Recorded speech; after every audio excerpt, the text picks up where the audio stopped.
It is Friday, June 5th, 2026, and this is The High Road, Logistics and Leadership. I'm Jules Sterling, and I ensure these million-dollar contracts don't spontaneously combust. I'm Dan Miller. This is Elena Rossi. And I'm Buck Reynolds. We have a great show for you today. Well, it has been a total pressure cooker in the operations room this week. We spent yesterday really unpacking that massive 16% yield growth over at Old Dominion, which honestly still has my retail accounts shaking their heads. And we dug into the 2026 CVSA road check, where, a third of the trucks were failing. It's a bloodbath out there. Exactly. Plus, we had that clean truck tax repeal bill in the House and the Iran blockade pushing Brent crude up to $100 a barrel. It's just, it's a lot. But today is even heavier. Oh, much heavier. We're looking at Class 8 orders that are literally tearing up the calendar. Volvo letting trucks update their own brains while the driver takes a nap. And this is the big one, the official end of the founder era at Knight-Swift. Look, let's start with the metal. If the economy's cooling off, nobody told the fleet managers, right? The preliminary May data just hit from ACT Research and FTR, and honestly, it's a total blowout. I saw the headline. Is it really 100% increase? Better! North American Class 8 net orders for May reached 26,500 units. That is a 103% jump year over year. FTR actually has it even higher at 124% annual gain. It's the fourth month in a row where we've topped 100% growth. We are 56% above the 10-year average for May. The 2026 build slots are almost completely full already. If you don't get your order in by August, you're basically stuck with whatever engine the EPA mandates next. Here's the deal. I've lived through 3 of these pre-buy cycles. You flood the market with trucks now, and next year, the resale value of a used rig drops through the floor. My thing is, who's gonna drive them? I suppose we should look at the why before we pop the champagne. Because this smells like a panic buy. Actually, the EPA 2027 regs are the elephant in the room. Carriers are rushing to lock in current generation engines before the more expensive, complex hardware becomes mandatory next year. Exactly. Actually, it's a defensive equipment strategy, not necessarily a growth signal. It's all about risk mitigation. If you buy the old tech now, you avoid the operational failures of the unproven 2027 units. Well, for my shippers, this looks like a relief. If the big carriers like Schneider and JB Hunt are retooling, it means the capacity will actually be there when the fall peak hits, right? Exactly. It's a touchdown for long-term reliability. We aren't just replacing old trucks. We're seeing a massive re-equipping of the entire national fleet. Just as long as that equipment doesn't become a liability, which brings us to Volvo's move. Now this is something I never thought I'd see. Volvo Trucks North America just officially went live with unattended over-the-air updates. Wait, unattended? Like the truck just does its own thing in the lot? That's the play. Drivers can initiate an update via the truck's interface, lock the vehicle, and walk away. Go get your dinner. Take your 10-hour break. Used to be you had to sit there with the key on, watching a progress bar like it's a 1995 dial-up connection. Now, Volvo's new 24-volt platform handles the power draw for the engine, the transmission, and the battery management updates without needing a human to watch the screen. They did 18,000 of these updates in May alone. It's about cutting that downtime where the wheels weren't going to turn anyway. Actually, this is a risk management nightmare. What happens when a software patch glitches out at 3 a.m.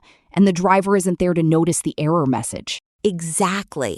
You've just bricked a $150,000 asset in a truck stop in the middle of Nebraska.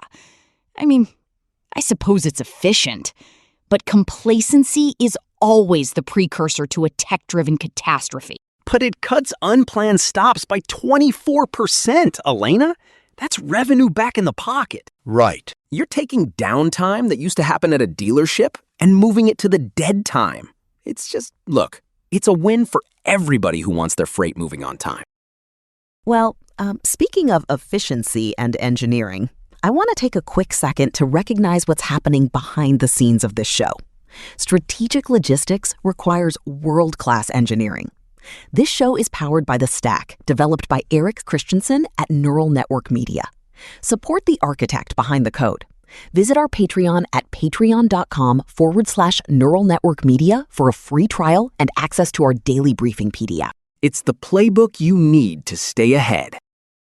Moving on to something that is decidedly not efficient. Let's talk about the $18 million a day drain on this industry. 18 million? Every single day? That is the current daily cost of cargo theft in the U.S. Atri just confirmed it's a $6.6 billion annual problem now. And it's not just people breaking into trailers. Strategic theft is up 1,500% since 2021. Criminals are using identity theft and carrier impersonation to divert freight. We just saw a burglary on a BNSF train in the Cajon Pass yesterday. Burglars intercepted it right on the tracks. It's organized crime, pure and simple. It's the Trojan horse thing that gets me, Elena. Criminals getting hired as drivers, running clean for 2 weeks, and then boom, they vanish with a load of iPhones or high-end electronics. Right? They're infiltrating the legitimate carriers. I mean, my thing is, we're so desperate for drivers, we're handing the keys to thieves. How do we even screen for that? If they have a real CDL, well, it feels like we're constantly playing whack-a-mole. You can't just screen your way out of it. Actually, that's why the industry is pressuring the Senate to pass the Corca legislation. We need the federal hammer against these organized syndicates. In the meantime, the NMFTA launched an anonymous threat reporting portal yesterday. It's basically a neighborhood watch for the supply chain. It's a full-court press. But Buck, look, if we're talking about theft, isn't part of the problem that these guys are sitting ducks on the shoulder? Exactly. Give the man a safe place to park, and half this problem goes away. I mean, I'm glad to see House appropriators just pushed through another $200 million for truck parking. That's $400 million total since February. Right? Well, Chris Spear and the ATA have been shouting about this for years. Because the math is brutal, Jules. 1 parking space for every 11 drivers. Atri says the average driver loses 56 minutes a day just circling for a spot. That's nearly $7,000 a year in lost wages per driver because they're essentially doing unpaid laps around a truck stop. It's also where the compliance trap closes. Did you guys see that Arizona case yesterday? The one with the cameras? Actually, an officer at a scale house used a multi-state network of license plate readers to reconstruct a truck's entire trip. The driver had paper logs saying he was in Louisiana, but the cameras proved he'd been in Texas and New Mexico hours earlier. Yeah. It is a total shift toward data-driven enforcement. You see, the DOT doesn't need to see your log anymore. They have the camera record, and they'll just wait for you to lie to them. It's a digital noose. I mean, here's the deal. You think you're off the grid with paper logs, but every camera and toll reader is creating a permanent digital exhaust. The fudged log is dead, Dan. And then you look at the FMCSA's new modus registration system, and it's a total airball. Users are calling it the worst software release in history. Actually, it is a disaster. Carriers can't even renew their operating authority because the website hangs. We're moving to high-tech enforcement while the federal servers are still running on coal. Pause. Now it's time for the Big Board, our Friday segment where we break down the high-stakes chess moves in the logistics market. And honestly, Dan, the board is absolutely glowing this morning. Let's talk about the birth of a titan, ShipStation Global. $12 billion. Thama Bravo just finished the merger between WWEX Group and Octane. This is the marriage of a massive software engine and a 2,300-person sales force. It's the hybrid Goliath, Dan. You've got the high-margin tech like Stamps.com and ShipStation being bolted onto the human relationships at Global Trans and Worldwide Express. It's sort of, it's the definitive answer to whether software replaces the broker. The answer is no, but the broker better have the best software. Tom Medine is taking the wheel as CEO. They're managing 3 billion shipments a year now. It's a moat, Jules. It's hard to disrupt a software platform when there's a local rep in the customer's office handling the exceptions. Right. If I may, actually, there's a defensive reason for this scale. Have you guys looked at the Montgomery ruling from the Supreme Court last month? The liability case? Yes. Justice Barrett's ruling stripped brokers of their federal liability shield. Now, if you hire a negligent carrier, you're liable under state law. That's a game changer. That's why C.H. Robinson just launched their Lean AI Engineer. It can vet a carrier's safety data in under 30 minutes, a process that used to take weeks of manual auditing. For a giant like Robinson, this is a liability shield. If you're a mid-sized broker without that AI budget, you're basically a walking lawsuit now. It's a consolidation trigger. And look at ASMO, the DHL and Saudi Aramco joint venture. They just put Nico Schutz in as CEO to move it into high-velocity mode. They're aiming for $8 billion in procurement by 2030. So the big board today is showing that scale and AI are the only ways to survive the new legal and fuel environment? Exactly. Even Uber Freight's Q2 update is warning about a supply-driven squeeze. Dry van spot rates are up 30% year over year. The Great Freight Recession is officially in the rearview mirror. Well, my retail accounts are going to love hearing that rates are climbing while their liability is expanding. The big board? That's a wrap. All right, look. We have to talk about the tectonic shift at the very top of the food chain. Kevin Knight, June 3rd, the end of an era for Knight Swift. Well, it really is the passing of the torch, isn't it? I mean, Kevin co-founded Knight in 1990 with just a few trucks and turned it into, honestly, the gold standard for operational discipline in this country. He's the architect, Jules. 36 years at the helm. He didn't just build a trucking company. He built a manufacturing-style efficiency machine. And then that 2017 merger with Swift? Tectonic. It was a masterclass in M&A. People thought he was crazy taking on a struggling giant like Swift, but look at them now. They are the king of the mountain.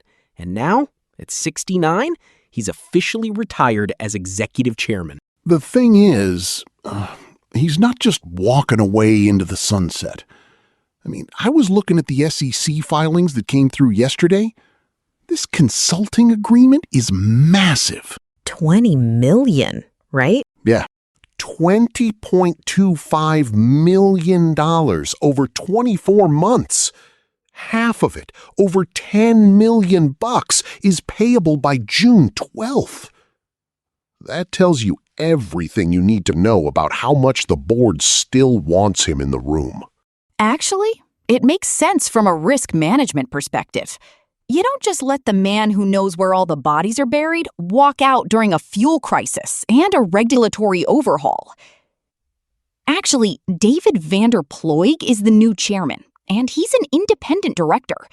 That is a massive shift in DNA. Right. It's moving from founder-led to corporate governance. Vanderploeg has been the lead independent since 2023, but he's not a truck guy in the way Kevin is. I mean, my thing is, will the drivers still feel like they work for a trucking company? I've seen this before. You lose that founder's touch, and suddenly the soul of the shop is replaced by a spreadsheet. Exactly. Kevin always preached safety and mechanical intuition. You can't code that into a management deck. Well, CEO Adam Miller is staying put, and he's been very clear that the culture of safety first isn't going anywhere. But it's not just Knight-Swift retooling. Have you seen what's happening at 10? You mean the transportation equipment network? Exactly. They just raided the tech sector. They hired Michael Silke, who was the general manager over at Amazon Freight, to be their new chief operating officer. That is a heavyweight play. Right? Well, 10 is already the largest full-service trailer leasing entity in North America. Taking a guy who knows how Amazon scales their precision logistics and putting him in charge of trailers, that's a clear signal that the hardware side is becoming a tech game. It's about data-driven maintenance. Actually, it bridges the gap between the old guard discipline of Kevin Knight and the AI-driven future we were just talking about. But here is the risk. If you scale too fast without the human foundation, you end up like Starbucks this week. They scrapped their inventory AI because it couldn't handle the messiness of a real shop. Here's the deal, though. ATRI is launching a major study to see how drivers actually feel about all this safety tech. A reality check. It is. I mean, we have all these new leaders like Silke and Vanderploeg making big decisions. But do they know what it's like when the automated braking slams on the anchors because it saw a shadow? We're spending billions on equipment. We just talked about the 100% order surge. But if the drivers hate the tech, they're going to leave. Right? Well, if the drivers hate the tech, they leave. And with the capacity squeeze Uber Freight is predicting, we can't afford to lose the professionals. Look, bottom line, Knight-Swift is the bellwether. If they can keep the Knight culture alive while adopting Amazon-style leadership, they're going to dominate the 2027 market. But if they lose that connection to the driver, it's a high-stakes fumble waiting to happen. It's the carrot and the stick all over again. The tech is the stick, but the culture has to be the carrot. Actually, I'll be watching the driver retention numbers at Knight-Swift very closely over the next 12 months. That's the real metric of success for David Vanderploeg. Well, it's a lot to weigh over the weekend, isn't it? That's all for today's High Road, Logistics and Leadership. We've covered a lot of ground, from the record-breaking Class 8 order surge to the official end of the founder era at Knight-Swift. It's clear that whether it's through new leadership or unattended software updates, the industry is aggressively retooling for a very high-stakes 2027. Later. Bye. Peace. Stay on the high road, folks. We'll see you Monday.